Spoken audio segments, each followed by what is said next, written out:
So last week I made a video about how sellers are pretty much throwing around seller concessions. Seller concessions are really good because you can knock down the purchase price of a place, or you can use it to get really creative financing. One of the most creative ways and one of the most beneficial ways to use seller concessions in a high interest rate market like it is today is a 3-2-1 buy down.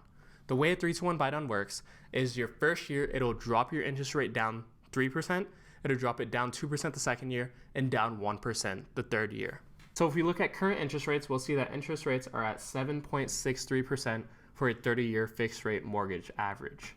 If we were to drop that for the first year in a 3-2-1 buy down, it would go down to 4.6% the first year, 5.6% the second year, 6.6% the third year, and then it would go back to the 7.6%. So the way that a 3-2-1 buy down works is the money that you would save your first few years of having a lower interest rate is what's gonna have to be paid for through the seller concessions. So let's talk about the pros. A 3-2-1 buy down is really good if higher interest rates is kind of the barrier to entry to buy a home in today's market. If the only thing stopping you from buying a home is high interest rates, then securing those lower interest rates for the first few years will definitely help you out in order to afford a home. Now, one of the biggest pros is you'll be saving a significant amount of money each month in your lower interest rate payment. So for example, let's take a look at a mortgage calculator. And let's say you were to buy a home for $300,000 and you put 5% down, which is about $15,000. Your mortgage payment for let's put this down, a 7% interest rate would be about $2,600.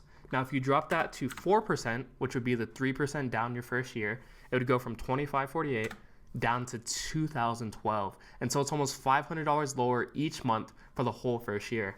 And then when it goes up the second year to 5%, it's going to be $2,182. So it's still $300 lower than your initial payment. The third year, you have 6%. It's going to be $2,360. So about $200 lower than what you were going to be paying. And then, of course, your fourth year and onwards, it'd go back to the $2,600.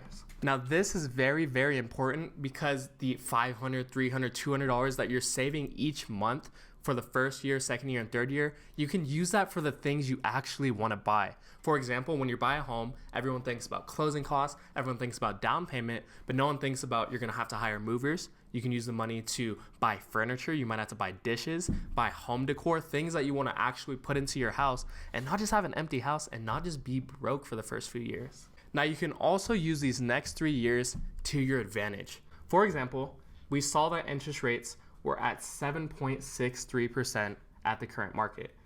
3 years in the mortgage industry is a really long time. If we go back 3 years ago, back to October of 2020, we're gonna see, let's find it real quick. We're gonna see that interest rates were at 2.8%, which is basically 5% lower than what they are today. So if 3 years after your 3-2-1 buy down ends, if interest rates are lower than what you are locked in at, the 7%, then you can just refinance into a lower interest rate. Now, I bet you're wondering, what if the interest rates are higher than the 7% that you're locked into? So let's go back all time, and let's look about what if interest rates were back into the 10%, 15%, and you're locked in at the 7%, you just don't have to refinance because you're gonna be locked in at a lower rate than if interest rates to really increase. Which directly leads me to the cons, and kind of like a disclaimer is make sure that you can afford all of the payments on your loan when it's down 3%, down 2%, down 1%, and even the rest of the loan term. I do not want you guys to get into a 3-2-1 buy down situation where you're banking on being able to refinance into a lower mortgage payment because you can't afford the original payment. Make sure that you look at all of the different payments for each year because you can look at it. You can look at what your payment's going to be when it goes back to the original 7%, and make sure you can afford that every single time so you don't have to get into a situation where you're going to have to sell your house because you can't afford it. You got in way over your head. Just make sure you're doing your research.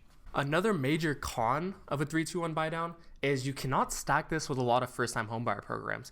So if you're really interested in something like the Chafa loan, where I talk about how you only need $1,000 down to buy a house, you can't stack it with that. So you're gonna have to put the conventional 5, 10, 15, 20% down on a home in order to use a 3-2-1 buy down. But if you have the money to do so, then a 3-2-1 buy down might be something you really wanna look into.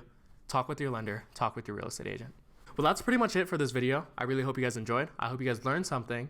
And I hope this kind of sparked a motivation in some of you that are a little hesitant to get into these high interest rate markets, because there's always some creative financing ways to do so. I'm Kareem Howard with Coldwell Banker Realty. I will catch you guys next week.